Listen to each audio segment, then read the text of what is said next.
حجامہ ایک ایسا طریقہ علاج ہے جس سے باڈی سے، جسم سے گندا اور نقصان دہ خون نکال دیا جاتا ہے، اور پھر نتیجہ کیا نکلتا ہے کہ انسان بہت سی بیماریوں سے محفوظ ہو جاتا ہے، سیو ہو جاتا ہے۔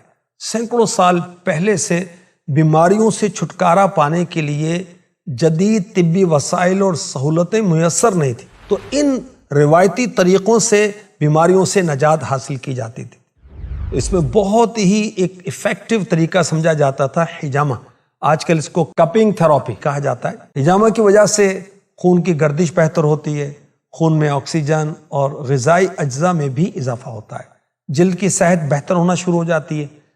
حجامے سے کیل، محاسوں اور ایگزیما جیسی جلد کی بیماریوں کے خطرات بھی کم ہو جاتے ہیں۔ سانس کی بیماریوں سے بھی شفا حاصل ہوتی ہے۔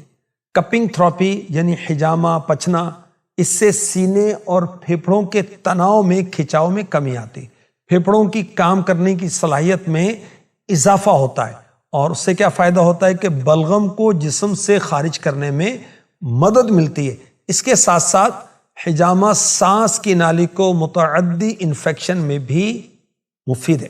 حجامہ سے جسم سے زہریلے مواد کا اخراج ہوتا ہے۔ فاسٹ فوڈ کثرت سے استعمال کرنے کی وجہ سے جسم میں زہریلے مواد جمع ہونا شروع ہو جاتے ہیں۔ حجامہ لگوانے سے زہریلے مادے کو خارج کرنے میں مدد ملتی ہے۔ دائمی تھکاوٹ سے بچنے کے لیے حجامہ ایک بہترین آپشن ثابت ہو سکتا ہے۔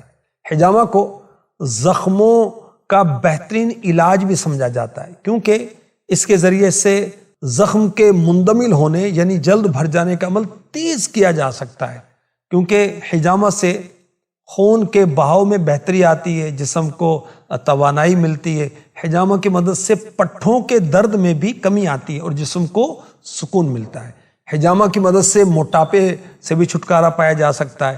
ہاضمے کے نظام میں بھی بہتری آتی ہے، جبکہ دائمی سٹریس، نیوٹریشن کے غیر متوازن لیول اور مدافعتی نظام کے مسائل کی وجہ سے لاحق ہونے والے ہاضمے کے مسائل کے خلاف حجامہ بہت اہم کردار ادا کرتا ہے۔ پیشاب کی نالی کے مختلف مسائل اور گردوں کی پتھری کے خلاف بھی حجامہ بہترین مفید ثابت ہوتا ہے۔ خون کے بہاؤ میں بہتری آتی ہے، بعض اوقات جسمانی نفسیاتی مسائل کی وجہ سے جو مسائل آتے ہیں اس میں بہتری آتی ہے، اور کپنگ تھراپی کی وجہ سے مردانہ کمزوری کے خاتمے کا بھی سبب ہوتا ہے۔ حجامہ کروانا سنت مبارکہ ہے۔ حدیث مبارکہ میں ہے کہ آخری نبی مکی مدنی صلی اللہ علیہ وسلم نے پچھنے لگوائے یعنی حجامہ کروایا۔ میرے آقا صلی اللہ علیہ وآلہ وسلم نے فرمایا کہ میں معراج کی رات فرشتوں کی جس جماعت کے پاس سے گزرا تو فرشتوں نے اللہ پاک کی طرف سے یہ حکم دیا کہ آپ اپنی امت کو پچھنے لگوانے کا حکم دیں، حجامہ کا حکم دیں۔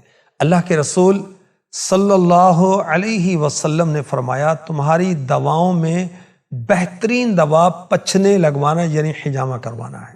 حضرت عبداللہ ابن عمر رضی اللہ عنہما فرماتے ہیں میں نے اللہ کے رسول